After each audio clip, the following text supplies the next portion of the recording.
అందరికీ ప్రభునామంలో వందనాలండి. ఈరోజు మనం మరొక అద్భుతమైన కంటెంట్‌తో మీ ముందుకొచ్చాను. మన సబ్‌స్క్రైబర్‌లో ఒకరు అడిగారండి, మీరు ఫోటోతో సహా, వీడియోలతో సహా చూపిస్తే బావుంటుందండి. అంటే ప్రపంచ పటాన్ని చూపిస్తూ ఈ దేశం ఎక్కడుంది, దీనికి సంబంధించిన చరిత్ర మీరు చెప్పారు కదా! అని డీటెయిల్స్ అడిగితే బావుంటుందని చెప్పారు. కానీ ఇక్కడ మన పరిస్థితి చూస్తే ఆ విధంగా లేదండి. మనము చాలా తక్కువ వనరులతో ఈ యూట్యూబ్ వీడియోలు చేస్తున్నాము. నేను రికార్డ్ చేసేది కూడా మన దగ్గర కాస్ట్‌లీ కెమెరాలు ఏమి లేవండి. సెల్ ఫోన్‌తోనే రికార్డ్ చేస్తున్నా. ఇప్పుడు మీరు చూస్తున్న సెల్ ఫోన్‌తోనే రికార్డ్ చేస్తున్నా. ఇంకోటి మీకు చూపించడానికి కూడా ఆప్షన్ లేదు. నేను ఏవైనా గ్రాఫిక్స్ యాడ్ చేద్దాము, ఇంకోటి ఏదైనా యాడ్ చేద్దాము అని అనుకుంటే, మన కెమెరానేమో అందుకు సహకరించే పరిస్థితి కనిపించట్లేదు. అదేమో ఊరికూరికే హ్యాంగ్ అయిపోతుంది. జస్ట్ ఒక 5 నిమిషాల వీడియో కన్నా ఎక్కువ సేపు మనం దాంట్లో ఎడిటింగ్ చేయలేమనమాట. ఒకవేళ అంతకన్నా ఎక్కువ ఎడిటింగ్ చేస్తే అది ఫోన్ హ్యాంగ్ అయిపోతుంది. కాబట్టి నేను ఎడిటింగ్ కూడా చేయలేను. ఇక నేనైతే పరిస్థితి మీకు వివరించాను. అంటే దీని యొక్క అర్థం మీరేదో ఇచ్చేయండి, మీరేదో చేయండి అని కాదు గానీ, మీరు జస్ట్ షేర్ చేయండి. మీకు ఇన్ఫర్మేషన్ కావాలనుకుంటే మీరు షేర్ చేయండి. ఎక్కువ మందికి షేర్ చేసి, ఎక్కువ మందికి రీచ్ అయ్యే విధంగా చేస్తే, మన ఛానల్ గ్రోత్ అవుతే నేను కూడా ఎక్కువ ఎఫర్ట్స్ పెట్టి మీకు ఇంకా మంచి వాల్యుబుల్ ఇన్ఫర్మేషన్ ఇవ్వడానికి ప్రయత్నిస్తాను. అయితే ఈరోజు మనం ఒక మంచి క్రైస్తవుడు గురించి నేర్చుకుందాం. క్రైస్తవులంటే చాలామంది ఓన్లీ ప్రార్థన చేస్తారు, భక్తిపరంగా ఉంటారు అని అనుకుంటారు కానీ, సైన్స్‌లో కూడా వాళ్ళ యొక్క పాత్ర చాలా ఉందనమాట. కొన్ని దేశాలను వాళ్ళు రక్షించారు. అసలు చాలా వరకు వాళ్ళ చరిత్ర మనం ఊహించని విధంగా ఉంది. అందులో ఈరోజు ఒక మంచి క్రైస్తవుడి గురించి తెలుసుకుందాం. అతని పేరు మెస్రూప్ న్యాస్టోస్ అనమాట. ఇతను ఏం చేశాడు అనంటే, ఇతని ద్వారా ఇప్పుడు అర్మేనియా దేశం అనే ఒక దేశం ఉందండి ప్రపంచ పటంలో. ఆ దేశం అనేది నిలబడిందంటే కేవలం ఇప్పుడు ఈ చెప్పుకోబోతున్న క్రైస్తవుడి వల్లే అనమాట. అతని పేరు మెస్సోప్ మాస్టోస్. అతను ఏం చేశాడంటే, అతను యాక్చువల్‌గా ప్రపంచంలో మొట్టమొదటగా క్రైస్తవాన్ని స్వీకరించిన దేశం, క్రైస్తవాన్ని ప్రకటించిన దేశం ఏది అంటే అర్మేనియా దేశం అనమాట.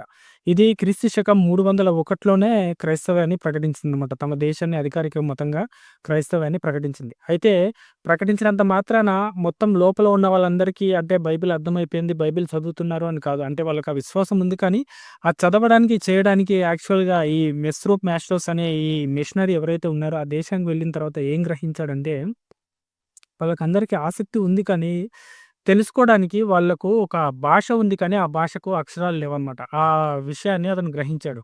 అంటే ఓన్లీ భాష మాత్రమే ఉంది. అక్షరాలు లేని వాళ్ళు ఎలా చదువుతారు పుస్తకాలు? అంటే వాళ్ళకు లిటరేచర్ ఏమీ లేదనమాట. వాళ్ళ చేతిలో పుస్తకాలు ఏమీ లేవు. వాళ్ళు భాష మాత్రం మాట్లాడుతున్నారంటే ఇప్పుడు మన భారతదేశంలో కూడా కొన్ని భాషలున్నాయి. నేను ప్రత్యేకంగా చెప్తాను. మళ్ళీ అది కాపీరైట్ కంటెంట్ లేదంటే ఇంకో లీగల్ దీనికి కిందికి వెళ్ళొచ్చనమాట.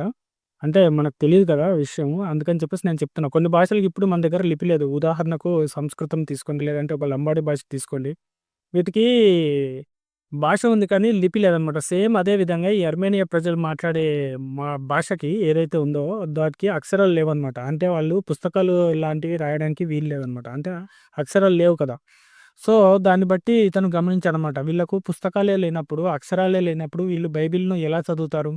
అందులోని లోతైన విశ్వాసాలను ఎలా అర్థం చేసుకుంటారు? అని చెప్పేసి అతనికొక ఆలోచన వచ్చిందనమాట. ఎలాగైనా సరే మన ప్రజలకు ఆ అక్షరాలను అందించాలని గట్టి సంకల్పము నిర్ణయించుకున్నాడనమాట ఈ మ్యాస్టోస్ అనే వ్యక్తి.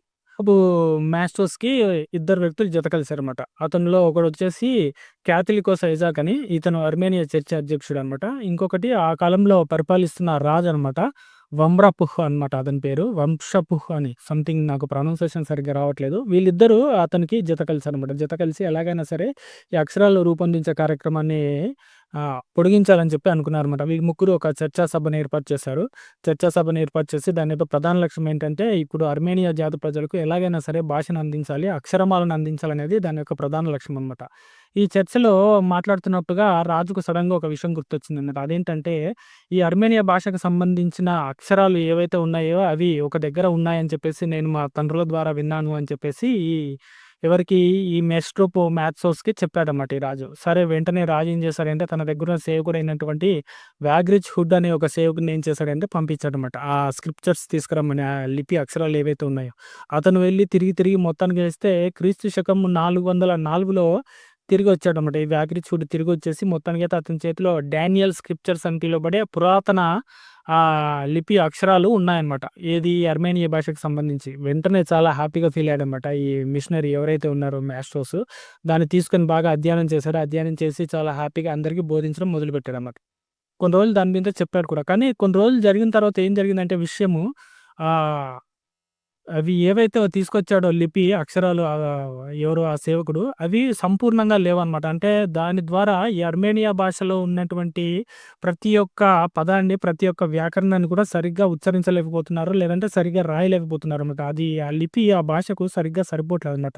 దాన్ని సమకూర్చడం కాదు గానీ, దాన్ని సరిచేయడం కాదు గానీ, కొత్త లిపి తీసుకురావాల్సిందే. ఈ లిపి ద్వారా పూర్తిగా మనం ఈ భాషతోని ఈ లిపికి మ్యాచ్ అవ్వట్లేదని చెప్పి అతను గుర్తించారనమాట. మొత్తానికి ఆ రాజుతోనూ ప్లస్ ఐజాక్‌తోని మాట్లాడి ఏం చేశాడంటే, తొలి భాషా శాస్త్రీయ పరిశోధన యాత్ర మొదలైందనమాట. ఇదే ప్రపంచంలో ఫస్ట్ టూర్ అనమాట. World tour. ఏంటంటే, భాషకు సంబంధించిన పరిశోధన యాత్ర చేయడానికి మొట్టమొదటగా బయలుదేరాడనమాట. ఎవరు? ఈ మెస్రూబ్ మాస్టర్స్ బయలుదేరాడు. బయలుదేరిన తర్వాత అక్కడికి వెళ్ళి ఆహ్, చాలా ప్రదేశాలు తిరిగాడనమాట. అతనిది ఎడెస్సా, సమోసాట. సమోసాట అనేది అప్పట్లో విద్యా విజ్ఞాన కేంద్రంగా పరిగణించబడేదనమాట. భాషకు సంబంధించి అది మెయిన్ సెంటర్‌గా ఉండేదనమాట. ఈ 3 ప్రదేశాలు తిరిగారు. సో, తన దగ్గరున్న టీమ్‌ని 2 భాగాలుగా విడదీశాడనమాట. ఒక గ్రూప్ వచ్చేసి సిరియా భాషను బాగా అధ్యయనం చేసింది. ఇంకో గ్రూప్ వచ్చేసి గ్రీకు లిపిని బాగా అధ్యయనం చేసిందనమాట. మొత్తానికి అతని పరిశోధన బృందము, అతను కలిసి ఎంతో కష్టపడి, ఎంతో శ్రమ పడితే మొత్తానికి చివరికి ఒక అక్షరమాలైతే రెడీ అయిందనమాట. ఏది? అర్మేనియన్ భాషకు అక్షరమాల రెడీ చేశారు. 36 అక్షరాలతో అద్భుతంగా అర్మేనియన్ భాషకు అక్షరాలను సమకూర్చాడనమాట. వీటిని గ్రీకు లిపి ఆధారంగా ఒక వరుస క్రమంలో పెట్టాడనమాట. వరుస క్రమంలో పెడితే ఒక అద్భుతం జరిగిందనమాట చరిత్రలో. ఏంటంటే, అది ఒక భాషకు వర్ణమాల రూపొందించారు. ఆ వర్ణమాలలో ఫస్ట్ వ్రాయబడిన వచనం ఏంటంటే, సామెతలు 1 అధ్యాయం 2 వచనాన్ని ఫస్ట్‌గా అనువదించారనమాట బైబిల్‌లో. జ్ఞానమును ఉపదేశించుటకును, వివేక సల్లాపమును గ్రహించుటకును అనే సామెతల అధ్యాయంలో ఉన్న 1 అధ్యాయం 2 వచనంలో ఉన్నదాన్ని వీళ్ళు ఫస్ట్ అనువదించారనమాట. ఈ రకంగా మనకు అర్మేనియా భాష అనేది అప్పట్లో రూపొందించబడింది. దానికి కారణం ఎవరంటే ఈ మాస్టోస్ అనమాట. వెంటనే సంతోషంతో తిరిగొచ్చాడు. తిరిగొచ్చిన తర్వాత రాజుకు, ఐజాక్‌కు ఈ విషయం చెప్పాడు. వాళ్ళు మరింత మెరుగులు దిద్ది దాన్ని సంపూర్ణ దశకు తీసుకొచ్చారు. దాని ద్వారా ఇప్పటికి కూడా అర్మేనియా దేశం సజీవంగా ఉంది. మనకు ప్రపంచ పటంలో అర్మేనియా దేశం కనబడుతుందంటే కేవలం ఈ వర్ణమాల ద్వారానే అన్నట్టు. ఎందుకంటే ఆ తర్వాత ఎన్నో శత్రుముఖుల దాడులు, ఆ తర్వాత ఎంతోమంది ఆ సంస్కృతి మీద దాడి చేయడం ఇవన్నీ జరిగినప్పుడు కూడా ఈ భాష వాళ్ళందరినీ ఒక జాతిగా నిలబెట్టిందనమాట. ఈ భాష ఉండడం వల్లనే వాళ్ళు ఒక జాతిగా నిలబడ్డారు. తమ దేశాన్ని నిలబెట్టుకున్నారనమాట.